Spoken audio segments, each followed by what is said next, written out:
వాక్యాన్ని కలిగి ఉన్నవారు ధన్యులు, దాన్ని కైకుంటున్న వారు మరి ధన్యులు. ఈరోజు వాక్య ప్రత్యక్షత ప్రభు నాతో అంటున్నాడు, ఈరోజు నీ విల్ క్యారీ ద వర్డ్. ఇరిమి అంటున్నా, నీ వాక్కు ఎముకల్లో మంట పుట్టించేసింది. దావీదు అంటున్నా, నా హృదయంలో మంట పుట్టేసింది. లూకాసు వార్త 11:20 దేవునొక వాక్కును వింటున్నవారు ధన్యులు, దాని ప్రకారం నడుచుకుంటున్న వారు మరి ధన్యులు.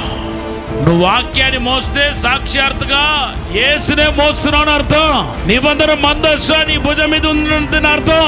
ఎందుకంటే ఆది యందు వాక్యం ఉండేను, వాక్యం దేవుడు ఉండేను, ఆ వాక్యమే దేవుడై ఉండేను, ఆ వాక్యమే శరీరధారి అయి కృపా సత్య సంపూర్ణుడుగా మీలో నివసించను.